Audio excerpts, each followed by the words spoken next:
амьсгалдаа тавтаа морил юун түрүүнд өөртөө хамгийн тухтай байрлалаар суугаад өнөөдрийн бясалгалаа эхлэе. Нуруу цих байх хэрэгтэй. Хоёр гараа өвдгөн дээрээ амраая. Гарын алгаа дээш нь харуулъя. Нуруу хит хотоохгүй, бөхтөхгүй, яг өөрийнхөө натуралаараа тэгшгэн сууя. За энэ үед бид нар илүү эерэг энергийг өөртөө дуудах боломжтой болдог. За маш зөөлнөөр нүдээ ани. Нүдээ анихтаа зэрэгцээд бүх төвлөрлөө өөрийнхөө биений дотгошоо чиглүүлье. Таны махан биеэс дотгош ертөнц байна. Таны биеэс гаднах хэсэг бас нэг ертөнц байна. Бид гаднах ертөнцид маш их анхаарлыг хандуулж амьдралаа өнгөрөөдөг. Дараагийн хэдхэн хором дотор ертөнцөө нэг бүрчлэн ажиж үзье.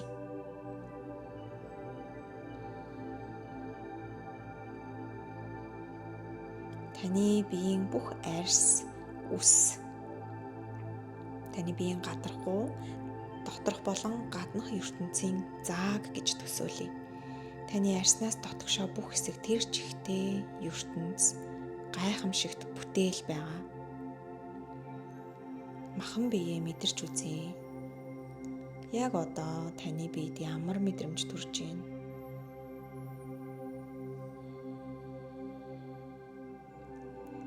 За амьсгалаа чагны зөөлөн урт амьсгал хамраараа авъя. Буцаад амаараа амьсгал гаргая.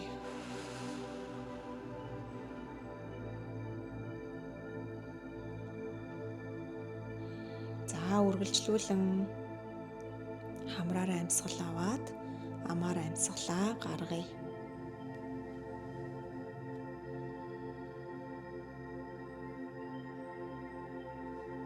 Яг энэ цаг мөчид зөвхөн таны амьсгалал хамгийн чухал зүйл байна.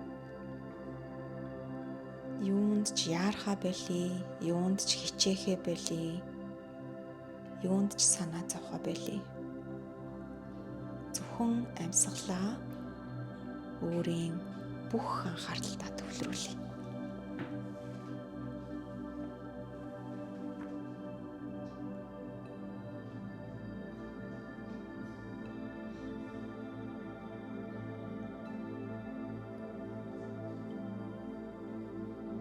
За таны яг цээжний гол зүрхэнд нэгэн гэрэл байна.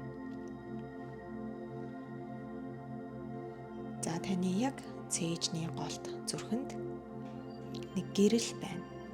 Тэр гэрэл бол таны spirit, soul буюу таны сүнс байна. Таны дотор хүн байна. Одоо та тэрхүү гэрлийг ураад өөрийнхөө тархи руу авчирч ийн гэж төсөөлье. Зөөл нүрийн нэмсэглэн тархи руугаа авчирч ийн. Таны тэр тархинд бодолд гэрэл ирээд суулаа. Одоо та түүнээс чи яг үнэндээ юу хүсэж байна вэ? Энэ амьдралд юу хүсэж байгаагаа надад нэг бүрчлэн харуулаач гэж хүсье. Таны дотор хүн юу хүсдэг юм бэ? Ямар ч шүүлтүүр хэрэггүй, ямар ч дэс дараалал, ямар ч эмх цэгц, ямар ч шүүлтүүр хэрэггүйгээр зүгээр л өөрийнхөө дотор хүнээс гаргаж үзүүлж буй бүх хүслийг бодож үзье. Яг таны амьдралын өнөөдрийн энэ цаг мөчид таны дотор хүн юу хүсэж байна? Танд юу харуулж байна? Харуулж байгаа бүхнийг хүлээж авъя. Амьсгалаа үргэлжлүүлье.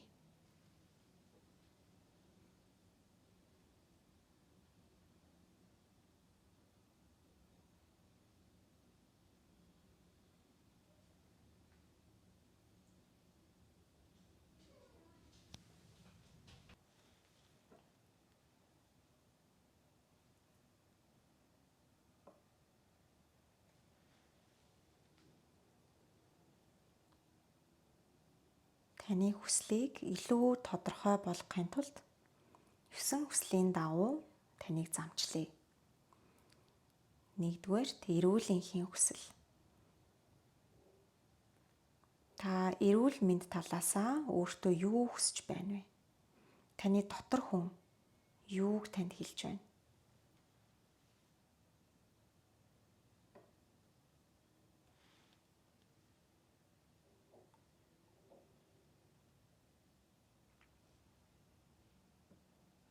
Та махан биедээ эрүүл энхийн хүсэл дээр хүсэж байна уу? Бодол бий юу? Сэтгэл бий юу? Юу ч хүчлэхгүйгээр зөвхөн орж ирж байгаа бодлоо барьж авъя. 2 дахь хүсэл, эдийн хүсэл. Эд зүйлээр та өөртөө юу авахыг хүсэж байна? Энэ зүйл бодогдоход танд айдас орж ирж байна уу? Хайр, баяр орж ирж байна уу? Өөрийгөө ажиглаж үзье.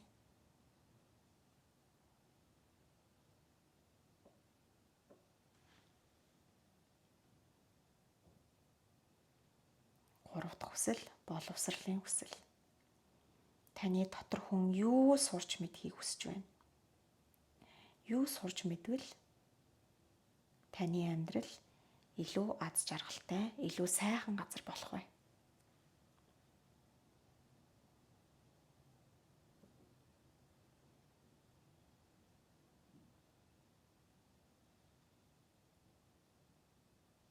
Дөрөв дэх хүсэл, амдын хүсэл. Та өөрийгөө ямар найз нөхдөөр хүрээлүүлэхийг хүсэж байна?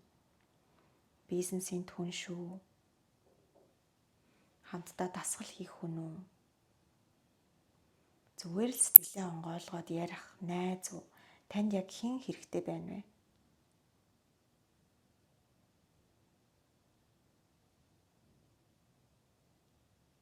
Тав дахь хүсэл, хайны хүсэл. Та өөртөө ямар хайны ижил байгаасай гэж хүсэж байна? Эсвэл та өөрийнхөө хайны ижилд ямар зүйлийг хүсэж байна вэ?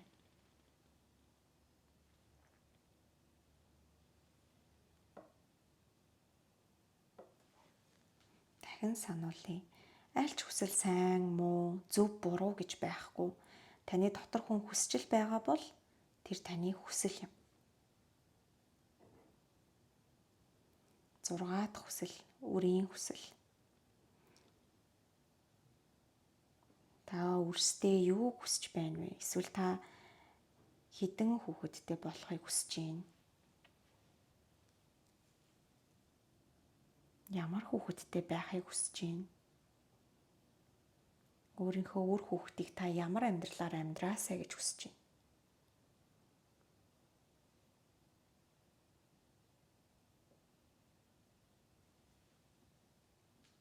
7 дахь хүсэл, эзэн эрхийн хүсэл. Та ямар мэргэжлэр ажиллахыг хүсэж байна? Яг ямар компани эсвэл та өөрийн хувийн бизнесээ бий болгох уу? Таны дотор хүний хүсэл танд харуулж буй дүрслэлийг ажиглаж үзье. Та өөрийгөө юугаар бусад хүмүүст хүлээн зөвшөөрүүлэхийг хүсэж байна? Та ямар чадвараараа бусдад туслахыг хүсэж байна? Та ямар ажил хийж өөрөөрөө бахархахыг хүсэж байна?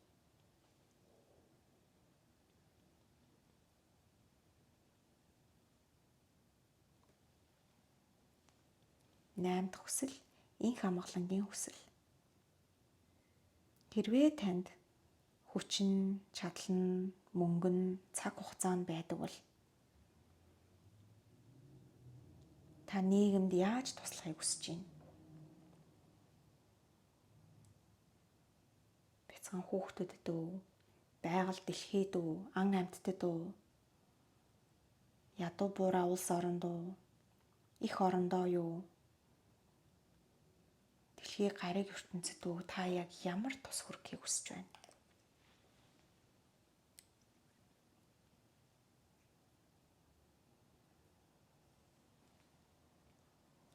ёс дөх хүсэл, мөнхийн хүсэл. Та энэ хорвоод мэндэлжээ. Та өнөөдрийг хүртэл амьдарчээ. Ирээдүйд та ямар нэрээр өөрийгөө дуурсгахыг хүсэж байна? Таныг хүмүүс юу гэж дурсаасаа гэж хүсэж байна? Та өөрийн үр удмаа дараагийн 100 жил, 200 жил, 500 жил, 1000 жилд хаа хүрээсэй гэж хүсэж байна? Та энэ хорвоод байсан учраас таны үр удам 500 жилийн дараа, 1000 жилийн дараа, магадгүй 2000, 5000 жилийн дараа хүртэл үргэлжлэх боломжтой юм.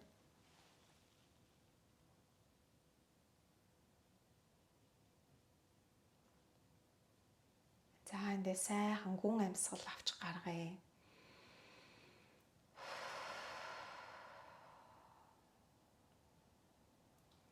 Энэхүү бясалгалыг та хизээч хамаагүй, хэдэн ч удаа хамаагүй хийж болно. Бясалгал хийх болгонд хүнд өөр мэдрэмж төрдөг, өөр бодлууд төрдөг. Өнөөдрийн бясалгалын хувьд та хүслээ бодоход хэр эвтэйхэн санагдав? Хэр амархан байв? Хүсэл бодох үед та авч чадах юм шиг санагдав? Та өөрийн мөрөөдлийнхөө мөрөөдөгч нь эзэн нь байж чадав уу? Мөрөөдөлтэй хамт танд биелсэн мэт аз жаргал мэдрэгдэв үү? Төсөөлөл мэдрэгдэв үү? Яаж хүрэндээ гэдэг айдас төрөв үү? Хүрч чадахгүй болов уу гэдэг айдас төрөв үү? Өнөөдрийн бидний бясалгалын зорилго ердөөл та өөрөө өөрийгөө илүү ойлгох юм. Та мөрөөдөж чадаж байна уу? Мөрөөдөлт нь таныг айлгаж байна уу? Мөрөөдөлт нь таныг аз жаргалтай болгож байна уу? Айсан ч, аз жаргалтай байсан ч та түүнийхээ төлөө үйлдэл хийж байна уу? Таны дотор хүн танд хүсч буй зүйлээ үзүүлэхэд таны дандаа мэддэг зүйлс байв уу? Огт мэдэхгүй шинэ зүйлс гарч ирв үү? Бясалгал дууссаны дараа та дэвтэр балаа бариад хүссэн бүх зүйлээ дэвтэртээ заавал буулгаарай. Хэрвээ та хүсч чадахгүй байсан бол өөрт төрсөн мэдрэмжээ буулгаарай. Энэ бол танд хүсч буй эсвэл таны хүсч чадахгүй байгаа сайхан бүхэн тань дээр ирэх зөвхөн эхлэл нь юм шүү. Танд аливаа сайхан зүйлс ирэхийн тулд та хаалгыг онгойлгож өгөх хэрэгтэй. Гаднаас нь тогшиж буй хаалгыг та онгойлгож өгөөд урих хэрэгтэй.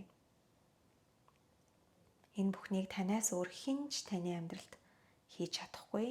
Тэгэхээр та бол өөрөө өөрийнхөө амьдралын эзэн нь юм шүү. За, өнөөдрийн бясалгалтай хамт байсанд гялалаа. Та хэсэгхэн суугаад бодлоо зэгцэлж болно. Эсвэл бясалгалаа энд хүрээд өндөрлөж болно. Дараагийн бичлэгээр уулзцаая. Баяртай.